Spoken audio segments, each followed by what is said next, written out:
25. kuni 28. augustini toimusid Ida-Virumaal Alutaguse ja Mäetaguse radadel alates 2009. aastast peetavad Eesti meistrivõistlused discgolfis.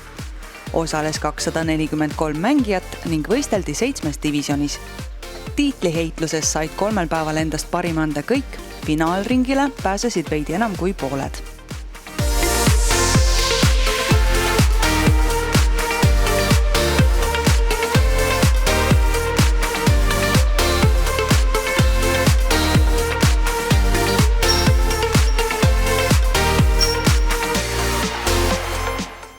Esimese päeva ilm soosis head mängu ning juba oli näha üllatavaid esikolmikuid. Mäetaguse rajal alustanud meeste avatud divisjoni tõi värsket energiat eelmisel aastal junior divisjonis mänginud Mauri Villmann, edestades talle järgnenud konkurente 4 viskega ning valitsevat Eesti meister Albert Tamme 5 viskega. Ma tean, et sel aastal oli sul suur plaan minna USA-sse tuuritama ja nüüd, kui see ära on jäänud, siis millist osakaalu sinu jaoks omab Eesti meistrivõistlustel osalemine kõigi selle hooaja võistluste võtmes? Eestikid on ikka et nagu tähtsamad minu jaoks vähemalt, et selles suhtes midagi ei muutu ja võib-olla kuna vähem võistlusi on, siis iga võistlus on võib-olla suurema kaaluga jälle. Arvestades seda, et sellel aastas on võistlusi vähem olnud, kuidas sa arvad, kas see pigem on pärssiv või toetav sinu järgnevate päevade sooritusele? Ma arvan, pole vahet. Mida ütleksid praegu oma kaasvõistlejatele? Edu. Edu sullegi ja selged pead, Albert.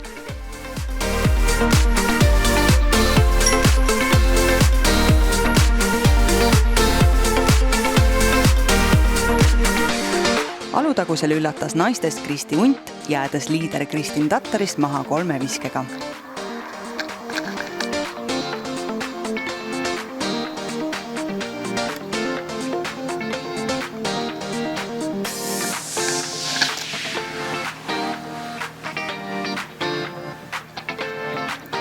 Meeste üle 40-aastaste divisjonis edestas konkurente 1 viskega Raimo Kimmel.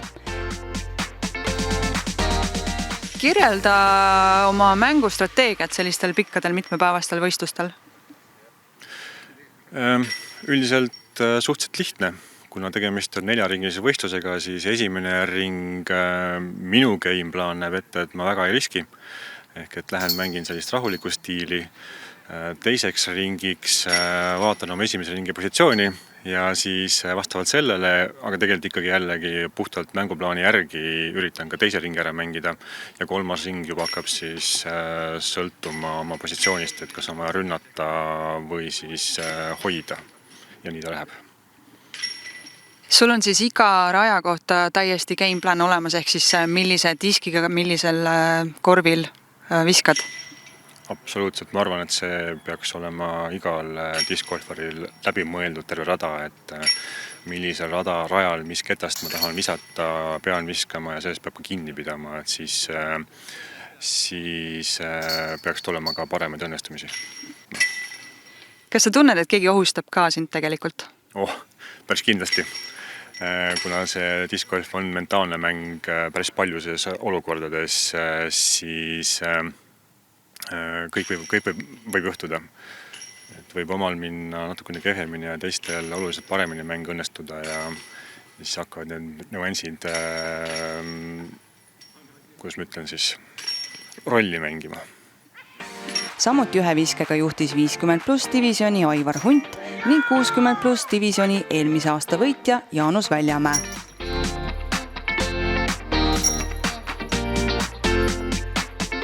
Sama visete arvuga edestas konkurente naiste üle 40-aastaste divisjonis Kätlin Keremäe.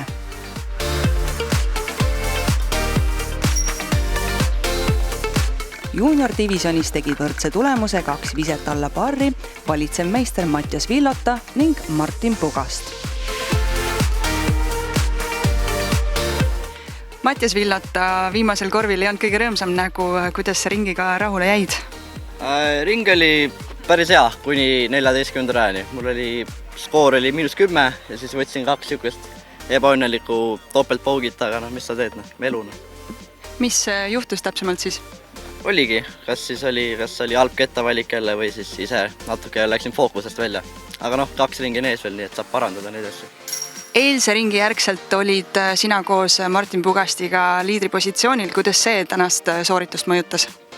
No see pani ilmselt rohkem pingutama, et saada Martinist ette. Ja kuidas sinu tunne hommikul oli sellest suurem pinge ka peal? Pinge oli kindlasti suurem jah, kuna oli vaja ära teha. Sellega ei saanud hakkama seekord. Kumb sulle mugavam rada on, kas Alutaguse või Mäetaguse? Eelistan Mäetagust, kuid täna oli siuke tuul, et ei saanud hakkama. Olen harjutanud sellise tuulega. Kui nüüd vaadata seda, et eile Alutagusel suutsite ikkagi võrdselt mängida, mis sa arvad, kui suured on šansid homme uuesti järgi jõuda Mattiasele? Vähe, ta tegi suure vahe sisse täna. Teisel võistluspäeval vahetasid divisionid radu. Iseloomult erinevaid oskusi nõudvad rajad vahetasid välja meeste 50+ divisioni liidri. Koondtulemusega +4 võttis juhtpositsiooni Üllar Rego. Ja oled MP50 liider, aga sul on väga huvitav visete valik. Räägi sellest natuke, kuidas sina korvidele hakkad lähenema tiialalt? No reeglina odaga, et see on nagu lemmikvise. Mis põhjusel seda eelistad? Kipub olema kõige nagu selline nagu tihedam. Tabavusprotsent on kõige tihedam. Ja see on toonud sulle siis esikoha siuke kindel vise, mida usaldad? Kindel ja rahulik, ta ei ole nagu pikk vise, et sellega nagu väldib riski kõige rohkem. Mis viskega siin esimese teed? Praegu ongi kohe kartus, et vist ei saa hästi oda kasutada, tuleb vist ees käega minna, aga võib-olla ka odaga vaatab. Millised ootused sellele rajale täna on? Hirmsad moodi tahaks 0 ära mängida, aga tuul on suhteliselt tugev, et saab raske olema. Kas on mõni konkurent, keda just sellel rajal kardad täna? Eks nad on kõik tegelikult tublid, et nad on lihtsalt siiamaani väga ebaõnnestunud, et ei teial, kes siin õnnestub ja see ketas on ikka ümmargune, kipub veerema, et õhus võid sa seda mängu veel kontrollida, aga maa peal on juba väga keeruline. Oled sa varem olnud ka poodiumil Eesti meistrivõistlustel? Eesti meistrivõistlustel, harrastajate meistrivõistlustel sellel aastal võitsin ka ära ja siis Baltikumi Innovatuuriga. Kolmandal võistluspäeval sadas vihma, mis teeb sujuva mängu saavutamise oluliselt raskemaks. Niiskus muudab käe ja ketta haaret, mõjutades ketta lahtilaskmise hetke ning sellega omakorda täpsust. Ka finaalringile pääsemine või sinna võimalikult suure edumaaga saamine lisas mängijatele pingeid. 2 päeva ohutut edumaad hoidnud Vilman tegi üksjagu vigu ning vahe teise kohaga vähenes 1 viskele. Teist kohta jäid 18 viskega alla paari jagama 2 Eesti kõrgeima mängija reitinguga meest Silver Lätt ja Albert Tamm.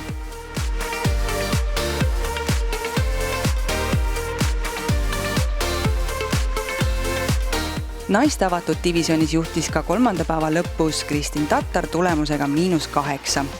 Teisel kohal Anneli Tõugias +4 ning 3. kohale jõudis enne finaalringi eelmise aasta võitja Madli Vaht tulemusega +8. Eelmisel aastal võitsid Eesti meistrivõistlused, täna lähed peale 3. Milliste emotsioonidega rajale lähed? Ikka head, ma arvan, et selles mõttes, et poodiumi peal on kõik lahtine. Esikoht on küll läinud juba, aga ma arvan, läheb päris põnevaks. Täna on päris palju tuult ka. Üleeile mängisite ka Mäetaguse rada, kas täna üritad tulemust parandada? Jaa, et ma tegelikult selle Mäetaguse ringiga rahule ei jäänud. Et metsaradadel sai hästi hakkama, aga siin ma tunnen, et on parandamisruumi küll. Hetkel oled 3. kas püüad tegelikult teist kohta ka äkki saada veel kätte? Kindlasti on see mõttes, aga ma ikkagi proovin mängida oma mängu, et mitte lasta segada, mida teised teevad. Et selles mõttes ma arvan, et kõige tähtsam minu jaoks on endaga rahule jääda just siis võib-olla viimase ringiga. Naiste 40+ divisiooni liider oma kohta ei loovutanud. Tema tulemusele +19 järgnesid 5 viset rohkem teinud Eveli Vinni ja eelmise aasta võitja Margit Viilep. Ka meeste 50+ ja 60+ divisionide liidrid ei muutunud. Üle 50-aastaste esikoha +5 tulemusele järgnesid Hillar Neiland +17 ja Aivar Hunt +18. 60-aastaste parimale +13 tulemusele järgnes +19 Ilmar Nopri poolt. 3. kohta jäid finaali eel jagama Anton Lettner ja Kari Pill tulemusega 25 viset üle paari. Juunioride esikolmikut juhtis Mattias Villota -8, järgnesid Martin Pugast 0 ja Robbie Vanem +4. This is Latitude 64. The smallest of grains handled with the greatest passion. Always trying to improve, always trying to be better. Out of curiosity, excitement, thrill. For the player and the sport. Because we want to make disc golf awesome for you.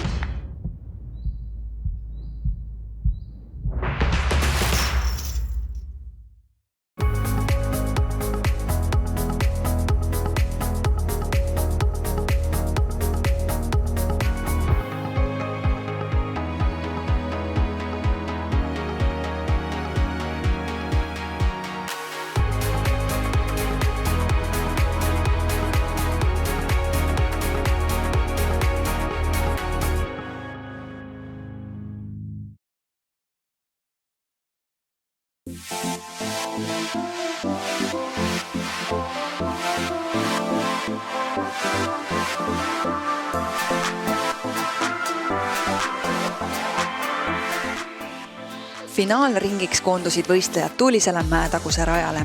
Meeste avatud divisionis tundis end enim omas elemendis tiitlikaitse Albert Tamm, edestades kaasvõistlejaid 8 viskega.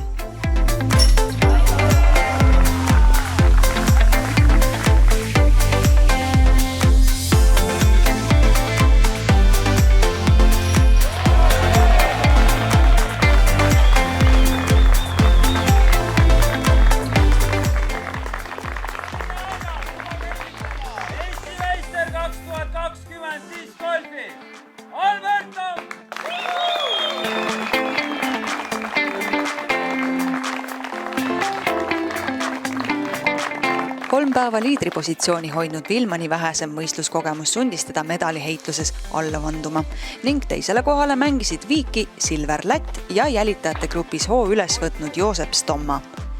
Viiki korral mängitakse esimese eksimuseni. Hõbemedali avavisked tehti taas esimesele korvile, kus kumbki ideaalset lendu ei saanud. Lätt lähenes korvi alla, Stomma aga otse korvi ning võttis seega teise koha poodiumil.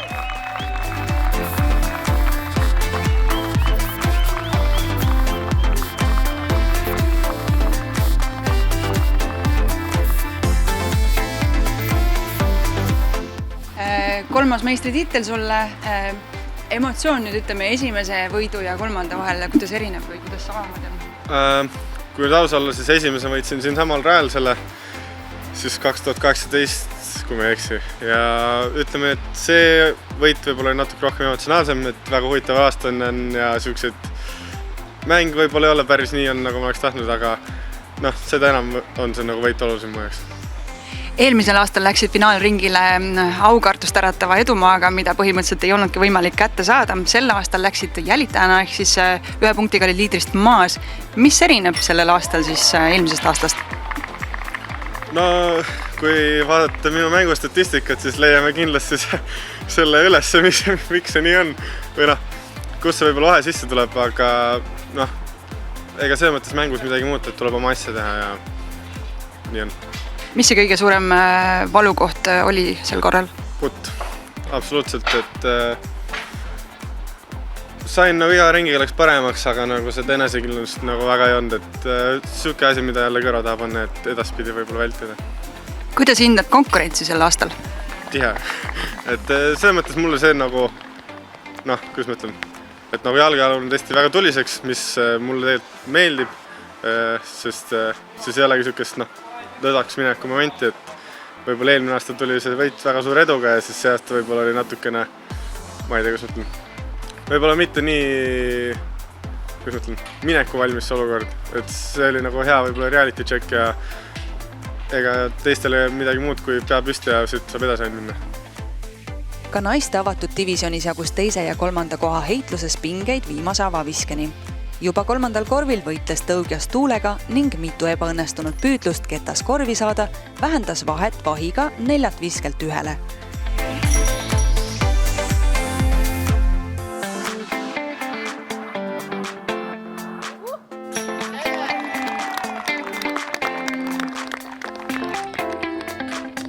viimasel kolmandikul edestas tõuges vahti taas 4 viskega, kuid eksis 2 järjestikusel korvil, mis juhatas nad viimasele korvile 1 viskelise vahega. Vahi avavise maandus mängualast väljas ning teise koha lootus sõltus konkurendi sooritusest. Tõuges mängis viimase korvi vigadeta ning pälvis tulemusega +13 teise koha Eesti meistrivõistlustel discgolfis. Vahi tulemuseks jäi +15 ning meistritiitli pälvis Kristin Tatar tulemusega -4.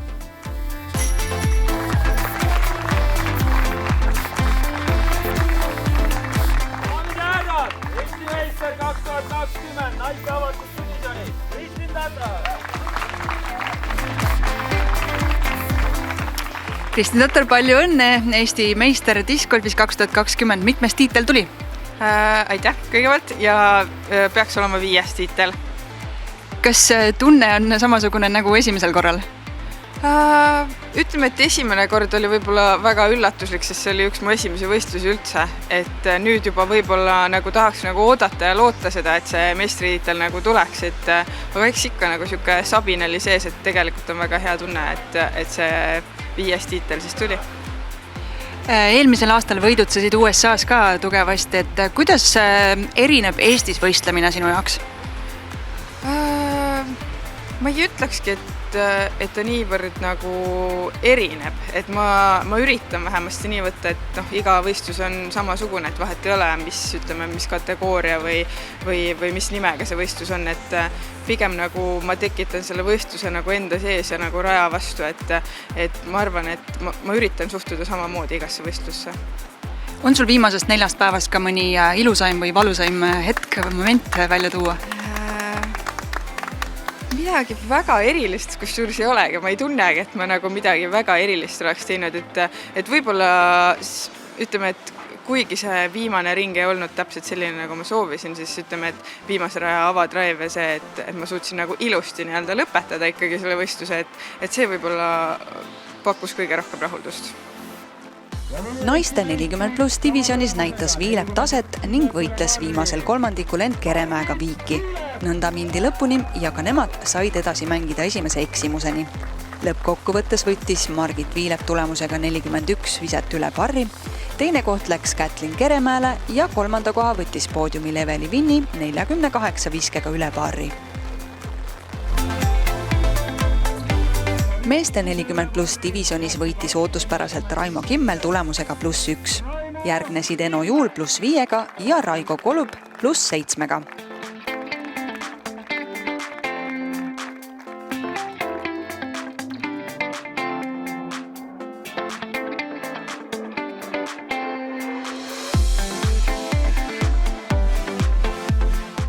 +50 divisjonis noppis esikoha Üllar Rego tulemusega 13 viset üle parri. Teisena lõpetas Hillar Neiland +29 ja kolmanda koha pälvis Jüri Jänes tulemusega +32.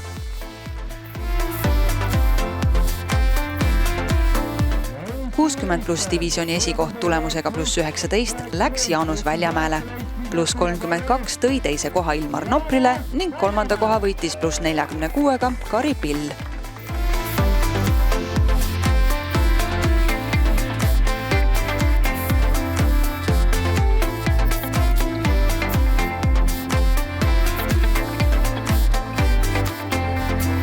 Juuniorides ei lasknud Mattias Villota kedagi omale lähedalegi ning võitis 19 viskega alla parri. Tulemusega -3 võitis teise koha Martin Pugast ning +1 kolmanda koha Robbie Vanem. Eesti meistrivõistluseid discgolfis korraldas Eesti Discgolfi Liit. Auhindasid käis üle andmas Eesti Olümpiakomitee president ning discgolfi toetaja Urmas Sõõrumaa. Olete tulnud vaatama siia Eesti meistrivõistlused discgolfis finaalringi lõppu ja autasustamist. Olete varem ka käinud sellist üritust vaatamas? No päris sellisel tasemel ja sellist tunnet ja sellist visuaalset pilti, nagu ma praegult näen, seda ma küll ennem näinud ei ole. Aga eks ma arvan, et Eestis peaaegu et ei ole inimest, kes ei ole ise seda diski püüdnud loopida, nii ka mina. Palju te jälgite üldse discgolfi Eestis või maailmas?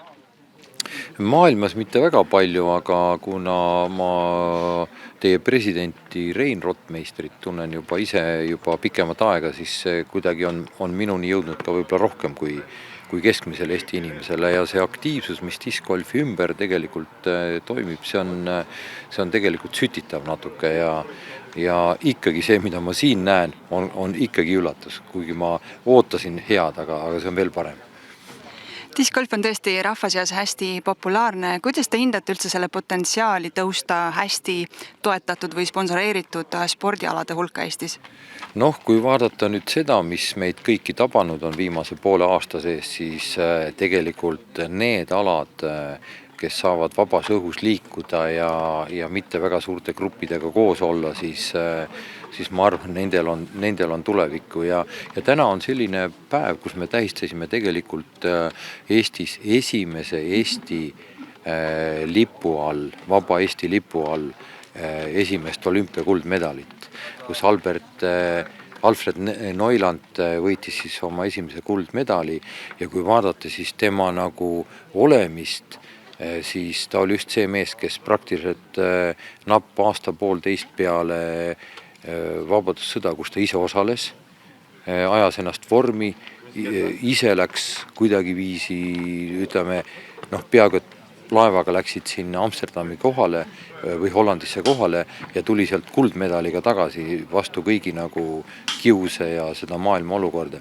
Nii et ma ütlen, et just selline nagu uus ala, discgolf on suhteliselt uus ala maailmas ja nii kiiresti arenev, nii et ma ütlen, et ainult tuult tiibadesse siin on perspektiivi kõvasti. Lõpetuseks, tihti te ise ketast kätte võtate? Mitte väga, sellel aastal ei ole võtnudki, aga mul on selline maakoht Tallinna lähedal ja ma usun, et mul on see pisik praegult sees selline, et lähen koju ja teen endale ka raja. Ma olen lausa puid istutanud selle plaani järgi, et olen juba koridorid sisse jätnud juba viimase 15-20 aasta vältel niimoodi, et igal juhul.